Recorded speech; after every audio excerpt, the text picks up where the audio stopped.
ஆண்டவருடைய நாமம் மகிமைப்படுவதாக. இந்த காலை நேரத்திலே மீண்டும் ஒரு விசை இந்த வீடியோ மூலமாய் உங்களை சந்திப்பதிலே, தேவனுடைய வார்த்தையை பகிர்ந்து கொள்வதிலே மிகுந்த மகிழ்ச்சி அடைகிறேன். நம்முடைய தியானத்துக்கு ஒரு வசனத்தை வாசிக்கலாம். யோவான் எழுதின சுவிசேஷம் 16வது அதிகாரம் 20வது வசனம் இவ்வாறாக சொல்லப்பட்டிருக்கிறது. உங்கள் துக்கம் சந்தோஷமாய் மாறும்.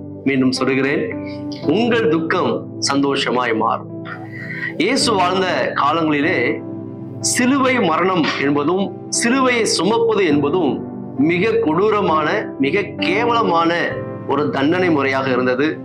யார் யாரெல்லாம் சிலுவையை சுமக்கிறார்களோ அவர்களை அந்த பட்டணத்தில் இருக்க எல்லா மனிதர்களும் மிகுந்த கேவலத்தோடு பார்ப்பார்கள், அசிங்கமாய் நினைப்பார்கள். காரணம், இந்த மனிதன் செய்யக்கூடாத ஒரு தவறை செய்து விட்டதனால்தான் இவனுக்கு இப்படிப்பட்ட தண்டனை கிடைத்திருக்கிறது என்று சொல்லி எல்லாரும் அவனை அற்பமாய் நினைப்பார்கள்.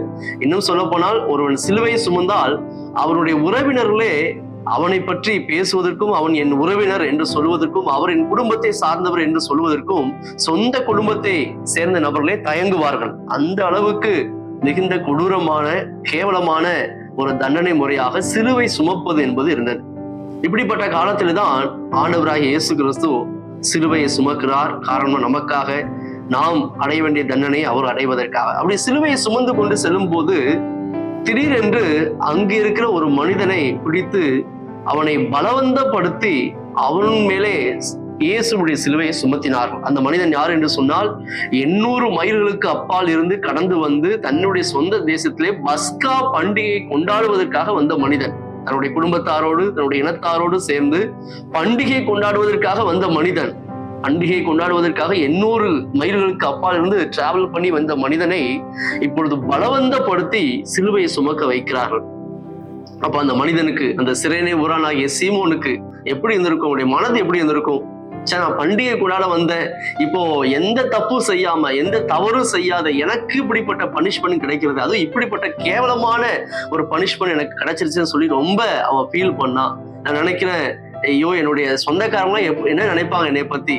இங்க இருக்க பாக்குற எல்லா நபர்களும் நான் தான் ஒருவேளை தப்பு செஞ்சுட்டேன்னு நினைப்பாங்களே, ஆனா ஒரு தப்பும் செய்யலையே, ஆனா எனக்கு இப்படிப்பட்ட பெரிய தண்டனை கிடைச்சிச்சுன்னு சொல்லி அவன் மனம் வருந்தி நொந்து அழுதுருப்பான், வேதனைப்பட்டு இருந்திருப்பான். ஆனா இந்த வேதனை ரொம்ப நாள் நீடிக்கல. இயேசு அன்னைக்கு சிலுவையில் அறையப்பட்டார். 3வது நாள் ஒரு செய்தி அந்த பட்டணம் முழுவதும், தேசம் முழுவதும் பரவுது, இந்த சிலுவையில் மரித்த இயேசு உயிரோடு எழுந்தார் என்று சொல்லி. இதை கேட்ட உடனே ஃபர்ஸ்ட் கொஞ்சம் இவனுக்கு சந்தேகமா இருந்தாலும் அது உண்மை என்ற விஷயம் தெரிந்தவுடன் இவனுக்கு அளவில்லாத மகிழ்ச்சி வருகிறது. நான் சுமந்த அந்த சிலுவையில மரித்த இயேசு உயிரோடு எழுந்துட்டார், அவர்தான் உண்மையான மேசியா என்று இந்த பட்டணமே சொல்லுகிறதே. அப்படிப்பட்ட ஒரு பெரிய பாக்கியம் எனக்கு கிடைச்சிருச்சே, அந்த உயிரோடு எழுந்த அந்த இயேசுவை சுமந்த அந்த பாக்கியம் எனக்கு கிடைச்சிருச்சுன்னு சொல்லி ரொம்ப அவன் சந்தோஷப்பட்டான். இன்னைக்கு வரைக்கும் அந்த சிரேனே ஊரானாகிய சீமோனை பற்றி நாம் பெருமையாக பேசி கொண்டிருக்கிறோம்.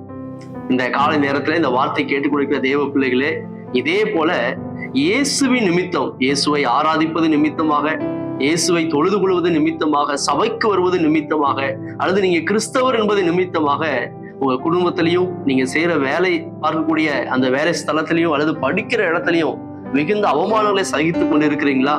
உங்களை இதனால இயேசுவை ஆராதிப்பது நிமித்தமாக உங்களை பல்வேறு நபர்கள் கேலி பண்ணி, கிண்டல் பண்ணி, வித்தியாசமா பேசுறாங்களா, வித்தியாசமா நடத்துறாங்களா? கவலைப்படாதீங்க. இப்போ நீங்க துக்கப்படுறீங்க, ஆனால் உங்கள் துக்கம் எல்லாம் நிச்சயமாய் சந்தோஷமாய் மாறும். இந்த சிரேனே ஊரானாகிய சீமோனும் இயேசுடைய சிலுவையை சுமக்கும் போது மிகுந்த வேதனைப்பட்டான், அவமானப்படுத்தப்பட்டான். ஆனால் அவனுடைய துக்கம் சீக்கிரமாகவே சந்தோஷமாய் மாறினது. இந்த வார்த்தை கேட்டுக் கொடுக்கிற தெய்வ பிள்ளைகளே, இயேசுவை நிமித்தமாக நீங்க துன்பத்தை அனுபவித்துக் கொண்டிருந்தால் கவலைப்படாதீங்க. உங்க துக்கத்தை ஆண்டவர் சந்தோஷமாய் மாற்றுவார். எந்த இடத்துல எல்லாம் அவர் நிமித்தமாய் நீங்க அவமானப்படுத்தப்பட்டீங்களோ, அவரை ஆராதிப்பது நிமித்தமாய், அவருடைய பிள்ளைகள் என்பது நிமித்தமாய் எந்தெந்த இடத்துல கேவலப்படுத்தப்பட்டீங்களோ அந்த இடத்துல எல்லாம் உங்கள் தலை நிமிர்ந்து நடக்க கர்த்தர் உதவி செய்வார். அவர்களுடைய கண்களுக்கு முன்பதாக கர்த்தர் உங்களை மேன்மைப்படுத்துவார். உங்களுடைய எல்லா பாரங்களையும் அவர் அகற்றி போடுவார். உங்கள் தலையை உயர்த்துவார். உங்கள் துக்கம் நிச்சயமாகவே சந்தோஷமாய் மாறும். எனவே எதை குறித்து கவலைப்படாதீர்கள். தொடர்ந்து தேவனுக்காக பக்தி வைராக்கியமாய் வாழுங்கள். தேவனை தூஷிக்காதபடிக்கு அவர் மேல் நம்பிக்கையோடு, விசுவாசத்தோடு இருங்கள். நிச்சயமா சூழ்நிலைகள் எல்லாவற்றையும் கர்த்தர் மாற்றுவார். கண்களை மூடி ஜெபம் பண்ணுவோமா? நல்ல தகப்பனே, இந்த காலை நேரத்திலே இந்த வார்த்தை கேட்டுக் கொடுக்கிற தேவ பிள்ளைகள் யார் யாரெல்லாம் உமது நாமத்தின் நிமித்தம் துக்கத்தை அனுபவித்துக் கொண்டிருக்கிறார்களோ அவர்கள் இந்த நாளிலே, வருகிற நாட்களிலே இந்த துக்கத்துக்கு ஏற்ற நிறைவான சந்தோஷத்தை அனுபவிக்க கர்த்தர் உதவி செய்வீராக. காரியங்கள் மாறுதலாய் முடியட்டும். எல்லாருடைய தலையை கர்த்தர் உயர்த்துவீராக, மேன்மைப்படுத்துவீராக. இயேசுவின் நாமத்தில் ஜெபிக்கிறோம் நல்ல பிதாவே. ஆமென். Thank you. God bless you.